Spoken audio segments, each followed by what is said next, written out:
What's up guys, LV Fig and Garden Show. Today I'm doing some purple tree collard cuttings to ship off to a customer. So I go and cut the cuttings and let me show you. So these cuttings are finished. This is what you're gonna get. Nice end cuts. You wanna use some rooting hormone on the tip there. Make a new cut when you receive them. And you wanna put them in, I prefer coco coir. Seems to be the best. You don't have to wrap them, but you do need to give them some humidity unless you live in a humid environment. So I put them in like a humidity bin, and they root out within 2 weeks, but don't let them dry out either. But once they root, you can overwater. But definitely I see better results with rooting hormone on the end, so make a fresh cut. These are all the greens you can expect when you start growing your purple tree collards. And I leave just a little bit of greenage there. You might want to cut even those off and leave even the smaller ones just so less energy. But yeah, that's your purple tree collard cuttings. If you have any questions, I'll do another video on rooting them, but you want to use some coco coir. It doesn't need to be large. You can do it in a humidity bin, just like fig cuttings. You can do it in a cup in a bin, or you can root them straight out in coco coir and then move them to a cup after they get roots, just like my fig rooting videos I posted on my channel. Recommended videos for cuttings, but these do need some humidity. I've never tried to wrap them in parafilm.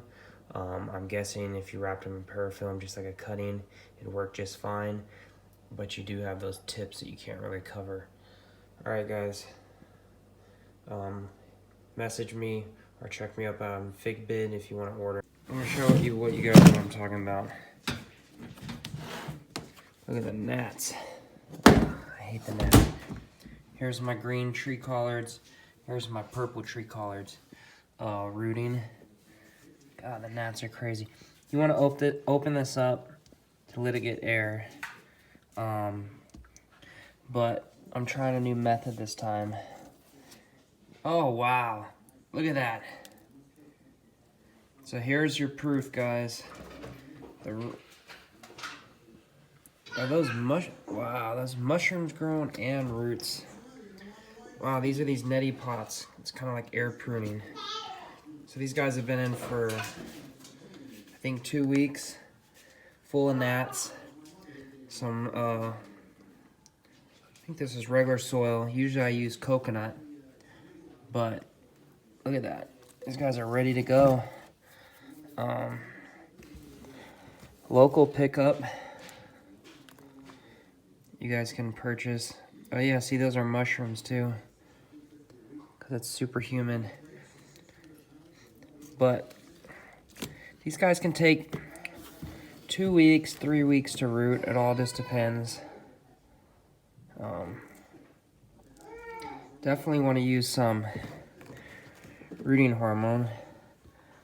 Here's my, just don't know how these guys will ship. Look at these guys. These are my rare, well, I'm having a brain fart. These are also grown from cutting. These can grow at 110 degrees. They're like spinach. Look at those roots. That is just amazing. The neti pots. Even with the gnats. That's just wild. So yeah, it's time to up pot these. Didn't really air prune like it's supposed to. But, see if this guy has any.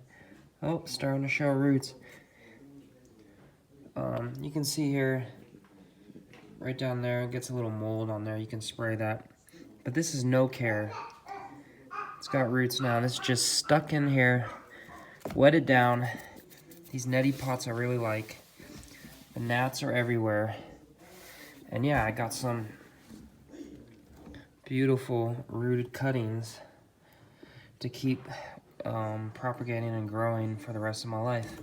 This will feed your family forever once you Once you start them once and you keep propagating and making copies, it's pretty amazing.